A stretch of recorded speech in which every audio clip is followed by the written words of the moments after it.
hear me, okay? Beyond the obvious, there's more you wanna see. Beyond the obvious,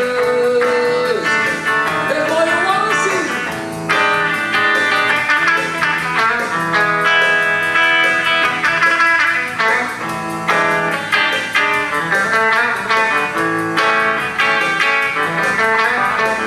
Clap your hands. There we go. Be all you can be. We might set you free. Be all that you can be. We might set you free. Be all you can be. We might set you free.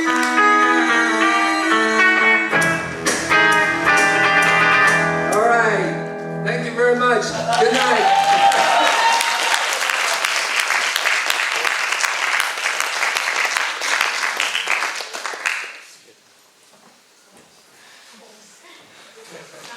Okay.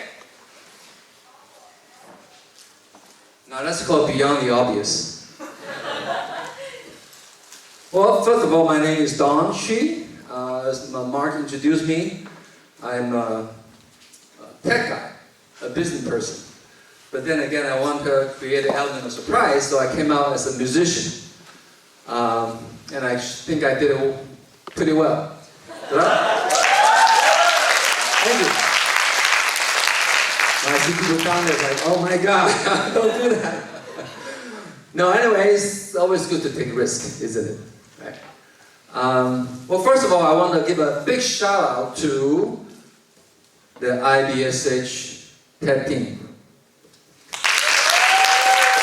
Maddie, Jenny, Mark, Jacob, Hugo, Wilson, people I talked to today. I'm extremely impressed. Good job. One more time.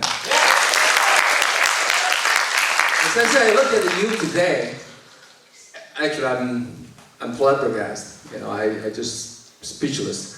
Because when I first got an invitation from Jenny and Maddie, and I was thinking, oh my God, you know, I'm not quite sure I can do this. Because normally I give speech to, you know, people who want to start a company, entrepreneurs, people who trying to figure out how to do fundraising for the company, people want to have advice on the management, how to build a company, and so on and so forth. So it's really kind of on that level, which I feel very comfortable. I can talk for all day on that. But when it comes to addressing youth, you know, I'm thinking, oh my God, what am I going to talk to them about? And I'm thinking, okay, just pretend I'm talking to my kids. Right? Which actually is exactly what I'm going to do. Because I do have a boy and a girl who apparently grow up now. But then again, what I can share with you today, under the main thing, which is beyond the obvious, that I created another one, kind of subtitle, is Be All You Can Be. And what does that mean? So I'm going to pretty much kind of talk to you, and just like sit down and talk to my own children. And really like a friend, you know, how can we exchange ideas? How can I be of help? Be an inspiration? Like give you some sort of guidance, if you wish. And even if not, it's okay, because you take away with a different perspective from the story I'm going to share with you. And what I'm going to do is pretty much share with you my upbringing, you know, which is very traditional. I was born and raised in Taiwan, many years ago, by the way. And so it's a traditional family. And in the traditional family, we want to be a good you know, son or daughter. We want to perform well in school, right, academically. We want to, you know, be respectful for our teachers, make friends with our other fellow students, and hopefully we get a, you know, a better college, and then eventually get a good job. And that's good. That's all good. But in addition to that, you know, what else we need to be thinking about? Now, for me, I'm more like a kind of dark horse in the family, which honestly, I'm not good academically. And not really interested in that either, apparently for many reasons. One thing is that I noticed, at least for myself, I got easily attracted to things that is of interest to me outside of schoolwork. And I can share with you when I was, I guess, preschool, right? That's 4 years old or 5. Because my father, who is the captain of oil tanker, so he traveled a lot, right? Well, not travel, he's on the ocean a lot. But because of that, he was able to bring home, certain gadgets.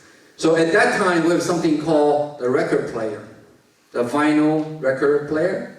How many of you know what that is or have seen one? Oh, you have? I'm impressed. No, you're kidding me, right? You have seen record player. That's great. It's coming back, by the way. Vinyl is coming back. But anyway, that's all we had. So I don't have MP3, I don't have, CD player, right? But anyway, so at home, 4 or 5 years old, and I was supposed to go to preschool, but I wasn't yet. So and I'm the youngest in my family, by the way. So my sister, brother, they all went to school. And normally my mom will go to the market and to bring food home, right? Prepare for lunch. So around like 10, 11 o'clock, I'm all alone at home.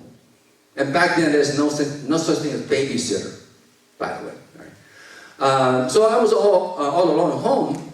I'm really frightened, by the way, because I'm there by myself. So the fear is so severe, I need to figure a way out to kind of release my fear.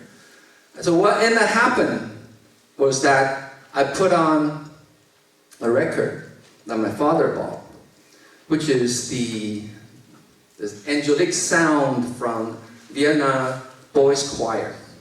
Right? That's the only record that I love listening to. So every day my mom went to the supermarket. I put on a record and listened to it over and over and over again. And immediately I put it on, I was in a different world. My fear dissipated. Right? So it's a very long-lasting and also very deep moment in my life, which I remember vividly to this day. By the way, this is half century ago. Right? It's that long. So that kind of experience really, if I kind of dig in and dig back, it really had impact on me in a really profound way. Because that really helped me in establishing the music, appreciation of music, in that early stage of my life. So not only I listen to it, but I also start singing along with it, even though I have no idea what they're singing. Right? But just the sound of it, the tone, the melody, the vibe, the spiritual aspect of it, it just very, very had impact on me. And that kind of helped me develop over the year into a music lover, musician, and also helped me to become a very important piece of my life over the years. But anyways, after that, I actually, around age 8 or 9 years old, I picked up piano. So I started playing piano, I tried violin. So I'm very musical, because of the foundation I had from this preschool year. So that to me is really a very key to the rest of my hobby per se that I pick up over the years. Because in addition to music, apparently in school we also start to get into PE, right? So I was very into basketball, what else? Soccer, baseball, because back then Taiwan, the youth baseball team is world #1. Right? For many, many years. So I was really into baseball at that time. And also martial art. Right? Bruce Lee was the man at that time. But everyone wanted to be Bruce Lee, me included. Right? So those kind of role models that I had during that time really had impact on me in terms of the interest that I'm trying to pursue. But anyway, but part of that process, one thing I think I want to share with you which I don't want to take it the wrong way. As I say, you can take whatever story I'm sharing with you and then, you know, try to digest it and sink in. One thing I realized is this. I may like basketball or baseball or the other PE type activities, but I came to the conclusion I will never be able to do that professionally as my career. You know, real early in life. Whereas music, you know, it's a very different story.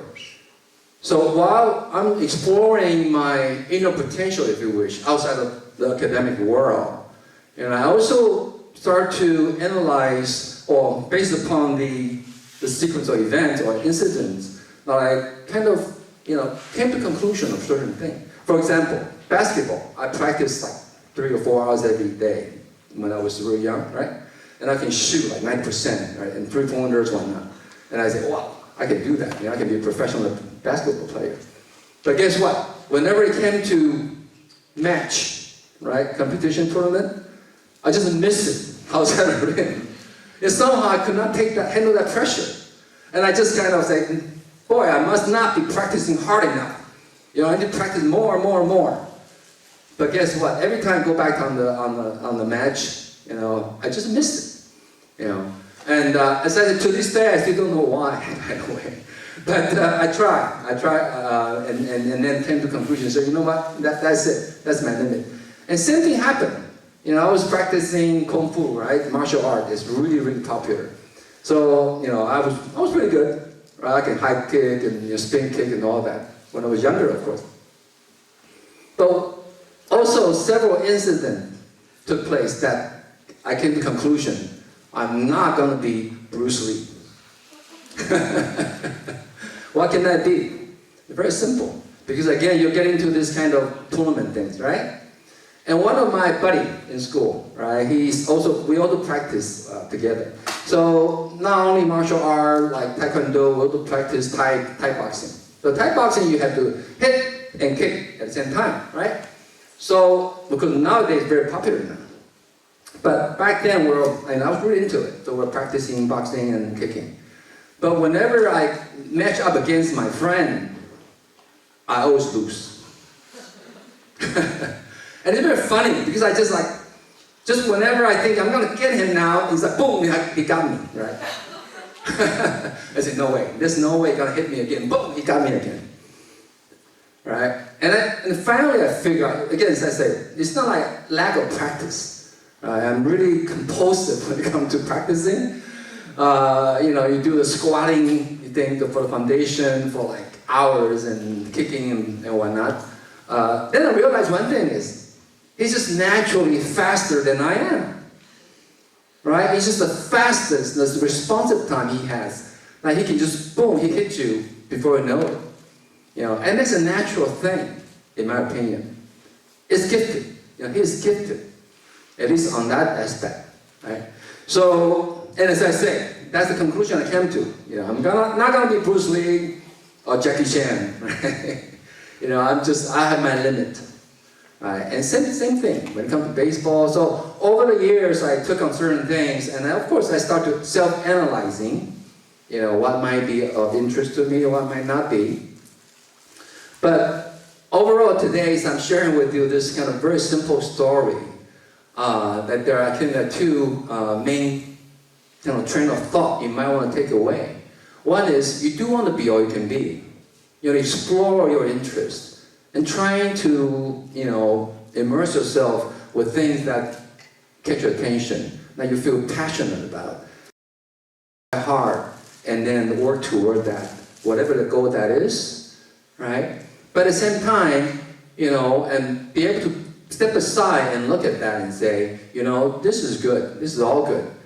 But the life is really unpredictable, by the way, as we all know it. So in the lyrics I just kind of made up for this event, you know, beyond you can be, right?